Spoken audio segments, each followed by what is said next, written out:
district. And I'm here to give a report on what I've been doing since excuse me, I was employed by the commission. I began to work on February 16th, and I was assigned the duty to research the proposed Hatfield-McCoy Trail System in the Harts Laurel Hill District. And I worked with Steve McComas, who's an employee of the commission, and we have compiled in the commission's office 20 different folders which contain parcels of the various individual property owners in the proposed trail area. And inside of these folders you'll find a map showing the location and acreage of each property with addresses, telephone numbers, and the name of a contact person for that particular parcel of property.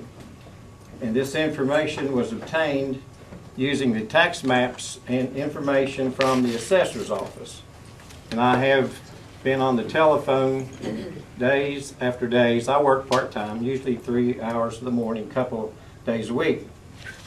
But I have contacted 18 of the 19 property owners and left some voicemails for a Denise Sice who has not returned my calls.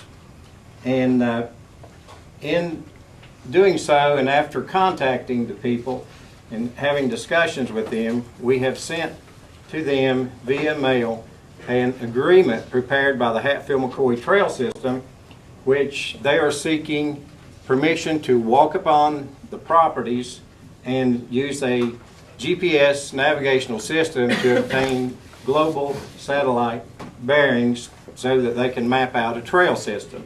And at this point, that is all they're seeking. They're not seeking right-of-way or actual construction of a trail. The first thing they have to do is get permission to go on private property and to obtain these coordinates so they can make a map. We have a preliminary map which is in the commission's office, and I have gave a copy there to the commissioners and to Sean.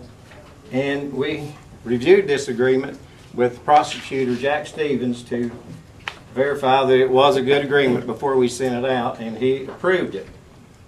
And we have also communicated with business owners in the Ranger Harts area who have voiced their support for this trail system. And in this report you'll find that there's a list of all the property owners with the contact address, and as I said, all have been mailed an agreement as of this day. So that is where we're at with it, and it's in the baby stages, we might call it. And I think it is something that would definitely bring economic growth into Lincoln County.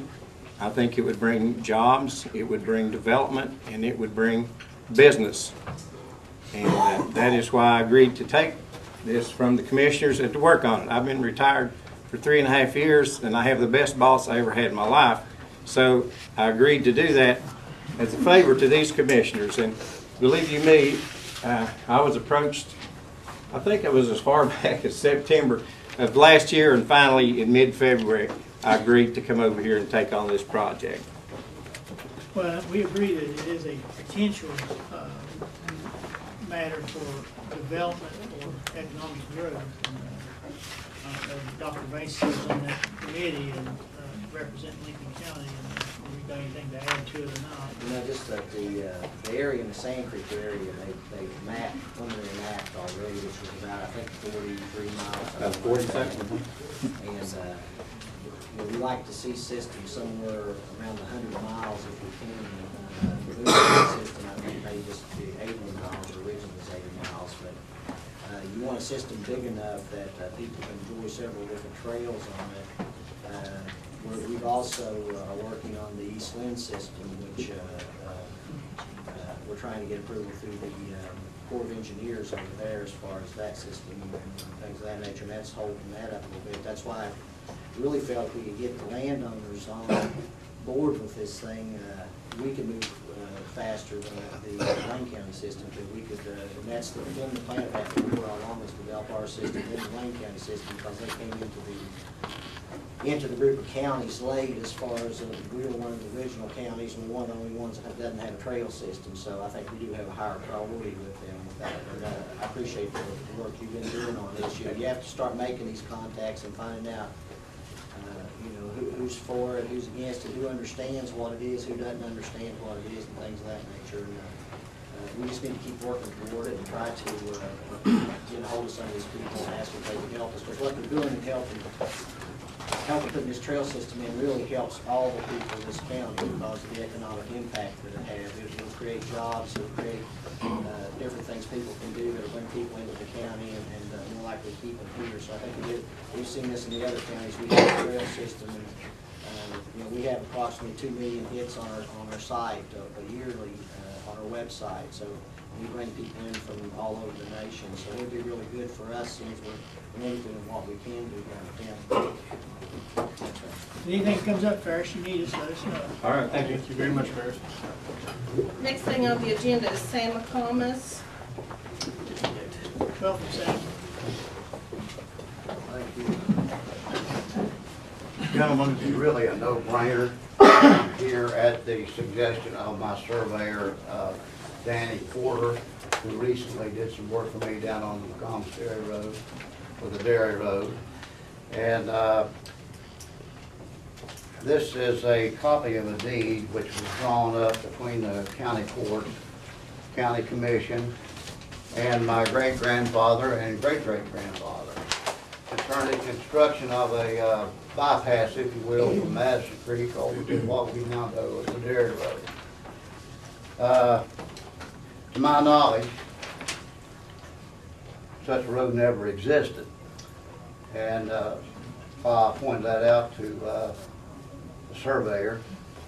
He suggested that I need to come here and have it officially declared abandoned or non-existent. I have here too a road map, 1933, 1937, for Lincoln County, and I think part of Cabell County.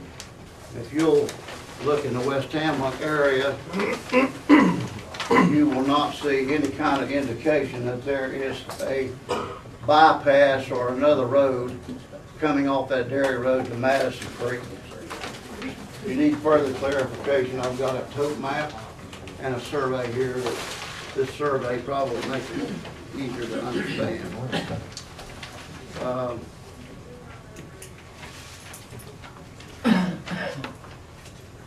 Right here, this is just, I call it a low gap, just below the barns here on the Dairy Road. You come up through here, this is what is called Parsons Branch. This is referred to in early legal documents, and it's references made to that in this deed here, drawn up in 1916.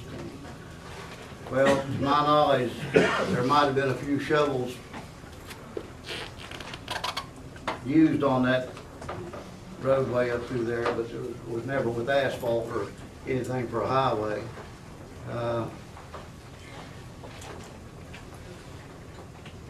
My people, my aunt and my dad was born in 1922. My aunt was born in 1920, and I never ever heard them make reference to a road from what now we know as the Dairy Road over to Madison Creek. Matter of fact, on the Cabell County side right now, there are 2 ponds through which such a road would have been constructed, or if it existed, those ponds wouldn't be there today. So basically what I'm asking you to do is to, frankly, I don't know if the road was ever started. I'm not sure when I'm not even